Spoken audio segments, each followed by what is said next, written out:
தமிழர்களுக்கு வணக்கம். ஆஸ்திரேலியாவில் இலங்கை பெண்ணை கொடூரமாக கொலை செய்த கணவர் மகன் அளித்த வாக்குமூலம். யாழில் உள்ள வீடுகள் மீது தாக்குதல் மேற்கொண்ட சந்தேக நபர்கள் 3 அதிரடி கைது. வவுனியாவில் காணாமல் போன மோட்டார் சைக்கிள். மல்லாவில் கைது செய்யப்பட்ட இளைஞர். நகைக்கடை ஒன்றில் மாயமான ரத்தின கற்கள். விசாரணைகள் தீவிரம்.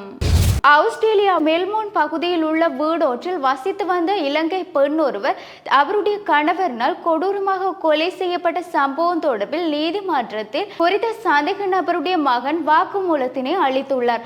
அதன் அடிப்படையில் தன்னுடைய தாயை தன்னுடைய தந்தையை தான் கொடூரமாக கொலை செய்துள்ளதாகவும் இதன் பின்னதாக அவரை காப்பாற்றும் முயற்சியில் தாங்கள் ஈடுபட்டுள்ள பொழுதும் தன்னுடைய தந்தை அதற்கு மறுப்பு தெரிவித்துள்ளதாக கூறியுள்ளார். இதன் அடிப்படையில் இந்த சம்பவத்தில் மேலும் தெரிய வருகையில் கடந்த 2022ஆம் ஆண்டு டிசம்பர் 3ஆம் திகதி அன்று தன்னுடைய வீட்டில் தாய்க்கும் தந்தைக்கும் வாக்குவாதம் ஏற்பட்டு அது கைகலப்பாக மாறியுள்ளதை அடுத்து தன்னுடைய தந்தை ஆத்திரமடைந்து தன்னுடைய தாயை தாக்குவதற்கு சென்றுள்ள போதும் தாய் பயத்தில் வீட்டை விட்டு தப்பித்து செல்ல முற்பட்ட வேளை அதற்கு அவர் மறுப்பு தெரிவித்து தன்னுடைய தாயை பலமாக தாக்கி உள்ளதாகவும் தாக்குதலுக்குள்ளான தன்னுடைய தாய் இரத்த கசிவுகளுடன் கீழே விழுந்துள்ளதை அடுத்து அவரை காப்பாற்றும் முயற்சியில் வீட்டில் இருந்தவர்கள் செயற்பட்டுள்ள பொழுதும் தன்னுடைய தந்தை அதற்கு அவர் தங்களை விடவில்லை என்றும் கூறியுள்ளார். தாயின் மரணம் தொடர்பில் நீதிமன்றத்தில் வழக்கு எடுத்து செல்லப்பட்டுள்ளதை அடுத்து தாயின் மரணத்தின் போது சந்தேக நபருடைய மகனிற்கு 17 வயது என்றும் மேலும் தன்னுடைய தாயுடைய மரணம் தொடர்பில் நீதிமன்றத்தில் வழக்கு எடுத்து செல்லப்பட்டுள்ளதை அடுத்து குறித்த மகன் 14 நீதிபதிகளிடம் தற்பொழுது 19 வயது உடைய மகன் இந்த வாக்குமூலத்தினை வழங்கியதை அடுத்து தன்னுடைய தாயை கொலை செய்துவிட்ட பின்னதாக அவரை காப்பாற்றும் முயற்சியில் ஈடுபட்டுள்ள பொழுது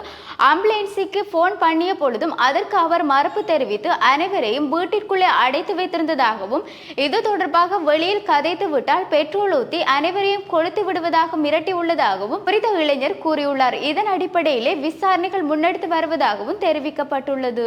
யாழ்ப்பாணம் திருநெல்வேலி பகுதியில் உள்ள வீடுகளின் மீது தாக்குதல் மற்றும் வன்முறை செயற்பாடுகள் தீ வைத்து மூட்டிய குற்றச்சாட்டின் பேரில் சந்தேகத்திற்கிடமாக 3 அதிரடியாக கைது செய்யப்பட்டுள்ளதாக போலீசார் தெரிவித்துள்ளனர்.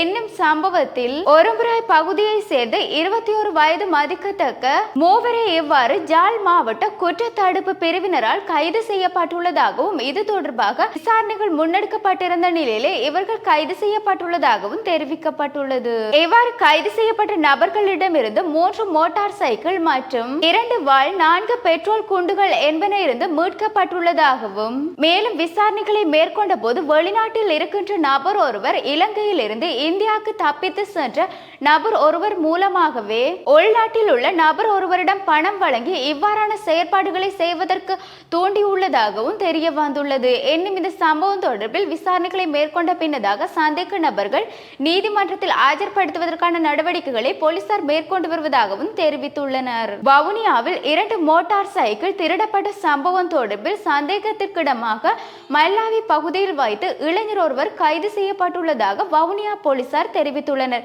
என்னும் சம்பவத்தில் கைது செய்யப்பட்ட இளைஞரிடமிருந்து திருடப்பட்ட மோட்டார் சைக்கிள் மீட்கப்பட்டுள்ளதாகவும் மேலும் இது தொடர்பாக விசாரணைகளை மேற்கொண்ட போது கடந்த 6ஆம் திகதி அன்று வவுனியா பழைய பேருந்து தரிப்பிடத்தில் நிறுத்தி வைக்கப்பட்டிருந்த மோட்டார் சைக்கிள் திருடப்பட்டுள்ளதாக மோட்டார் சைக்கிளின் உரிமையாளர் போலீஸ் நிலையத்தில் முறைப்பாட்டினை மேற்கொண்டுள்ளார். இது தொடர்பில் வவுனியா போலீசார் தீவிரமாக விசாரணைகளை மேற்கொண்டு வந்திருந்த நிலையிலே மல்லாவி பகுதியை சேர்ந்து 27 வயது உடைய இளைஞர் கைது செய்யப்பட்டுள்ளார். இந்த சம்பவத்தில் கடந்த ஜூன் மாதம் 29ஆம் திகதி அன்று வவுனியா பழைய பேருந்து தரிப்பிடத்தில் நிறுத்தி வைக்கப்பட்டிருந்த மோட்டார் சைக்கிளை குறித்த இளைஞர் திருடியுள்ளதாக தெரிவிக்கப்பட்டுள்ளது. இதன் பின்னதாகவே கைது செய்யப்பட்ட இளைஞரிடம் இருந்து மோட்டார் சைக்கிள் மீட்கப்பட்டுள்ள பின்னதாக குறித்த சந்தேகத்திற்கிடமான இளைஞர் நீதவான் நீதிமன்றத்தில் ஆஜர்படுத்துவதற்கான நடவடிக்கைகளை போலீசார் மேற்கொண்டு வருவதாகவும் தெரிவிக்கப்பட்டுள்ளது. நீர்கொழும்பு பகுதியில் உள்ள தங்க கடை ஒன்றில் இருந்து 15 கிலோ வெள்ளி மற்றும் 15 கிலோ ரத்தின கற்கள் மாயமாக காணாமல் போயுள்ளதாக போலீஸ் நிலையத்தில் முறைப்பாடு மேற்கொள்ளப்பட்டுள்ளது. இந்த சம்பவத்தில் நீர்கொழும்பு பெரியமுல பிரதேசத்தில் உள்ள வர்த்தகர் ஒருவர் நீர்கொழும்பு போலீசாரிடம் முறைப்பாட்டினை மேற்கொண்டதை அடுத்து அதன் அடிப்படையிலே விசாரணைகளை தீவிரமாக மேற்கொண்டு வருவதாக நீர்கொழும்பு போலீசார் தெரிவித்துள்ளனர். இதன்படி காவல்துறையினர் காணாமல் போன பொருட்களின் பெறுமதியை மதிப்பிட்டு வருவதாகவும் எனினும் அப்பகுதியில் மாயமான பொருட்கள் தொடர்பில் சிசிடிவி காட்சிகளின் ஊடாக கண்ட கண்டறிவதற்கான நடவடிக்கைகளை மேற்கொண்டு வருவதாகவும் தெரிவித்துள்ளனர். இது தொடர்பான மேலதிக விசாரணைகளை காவல்துறையினர் மேற்கொண்டு வருகின்றமையும் குறிப்பிடத்தக்கது. இவ்வாறு எங்களுடைய செய்திகளை அறிவதற்கு www.tamil24/7.com எனும் இணையதளத்தினூடாக பிரவேசியுங்கள். வணக்கம்.